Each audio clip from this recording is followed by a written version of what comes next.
Ooh, it's magical. It's the season of magic coming to you, which is why we picked a magical class to tell you about. For the people who bother to watch the forums, yes, it's a dark elf class. At last they go. It's the sorceress. She's sexy. She's a dark elf. She's got pointy ears.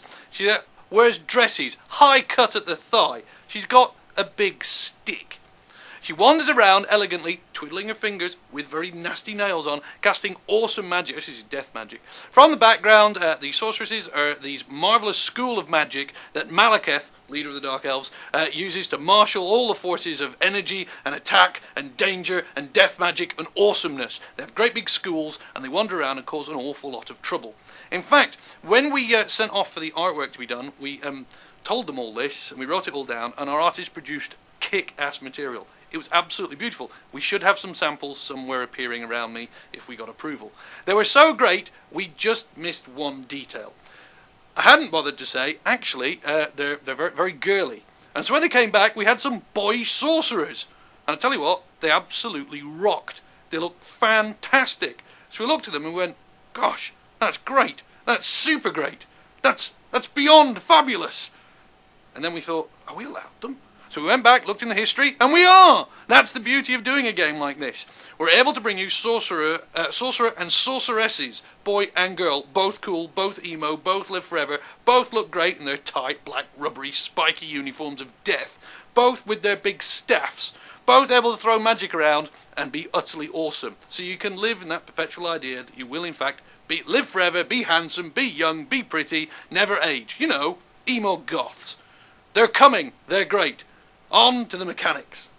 So that's the background, that's the awkward bit for the fans. Let's get to the important bit. What do you actually do? Well, you fire around spells, obviously, with a big stick, obviously, and you're throwing dark magic. That's the magic lore that they use. Now, what is it about dark magic that makes things absolutely super cool? Well, dark magic is sort of like playing Russian roulette. You start with one bullet in your gun, firing a dark magic spell, and you go, boom, and kill people. All got great names, Chillwind, stuff like that.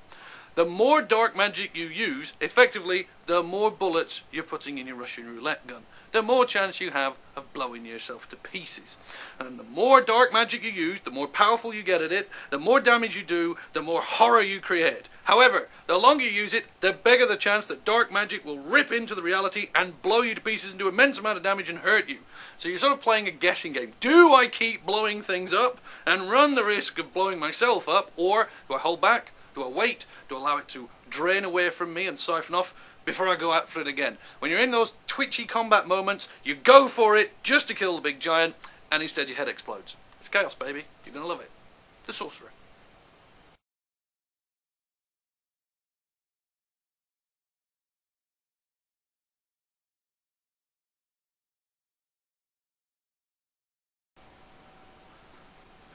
Are we allowed any of those cheap gags? Like a sorcerer's staff's got a knob at the end of it. Anything like that? Or, no.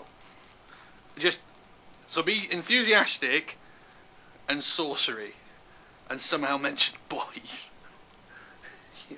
Easy job. Yeah, I can explain this to my children. Fine. What did you do today, Dad?